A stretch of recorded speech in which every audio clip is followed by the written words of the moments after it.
The Griffin, a legendary creature known for its recent depictions in medieval folklore. However, its origin stretches far back as ancient Greece, Persia, and Egypt. The griffin has the head and wings of an eagle, with the body, tail, and hind legs of a lion. The eagle considered the king of the birds, and the lion the king of the beasts. Combining the most powerful elements of land and sky, the griffin was considered an extremely powerful and majestic creature. Griffins were thought to be very wise, and were often shown guarding the gold and treasure of kings. Some legends believe the griffin was more of a trickster, much like the Sphinx, who would challenge people to solve its riddles. The winners would be allowed to keep the treasure and their lives, the losers would not. The Sphinx is similar to the griffin in appearance, with the body of a lion, but the head of a human. There are several different ways to spell the word griffin. All of them indeed refer back to the mythical creature.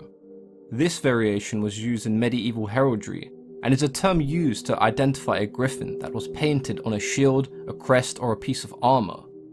The other variations identify the creature directly.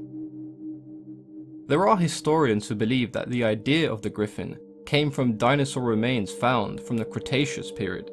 The Pentaceratops was a four-legged beast with a beaked face, whose remains were found near gold veins.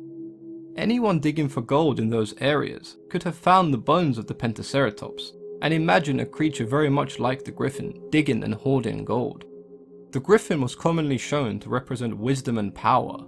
The creature was often painted on the armor and shields of knights throughout the ages to embolden them and strike fear in their enemies. Even the Gryffindor house in Harry Potter was named after a griffin, with a lion on its crest. In Greek mythology, the griffin was said to have pulled the chariot of Apollo, the god of the sun. Apollo would have to travel from the sun to the earth, meaning he needed a creature that could fly, making the griffin the perfect choice. He was also considered a very wise god, an attribute shared by the griffin. During the Persian Empire, the griffin was thought to be a protector of evil and witchcraft. What I find most intriguing is the fact the griffin appears to be used more now than ever. The griffin has become an iconic character in the fantasy genre. We often see griffins in writings of fiction and movies. It's almost impossible to play a fantasy-based game without finding a griffin in there somewhere.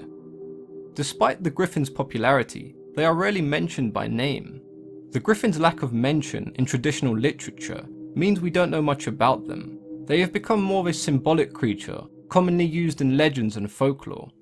This allows the griffin to be very easily identified, but also retains a level of respect and mystery. If you've enjoyed this video, then please go ahead and leave it a like. Consider subscribing if folklore and mythology is something that interests you. If you have anything you'd like to discuss or have any ideas for future videos, then please go ahead and let me know in the comments below. As always, I've been your host, Mythology and Folklore Explained.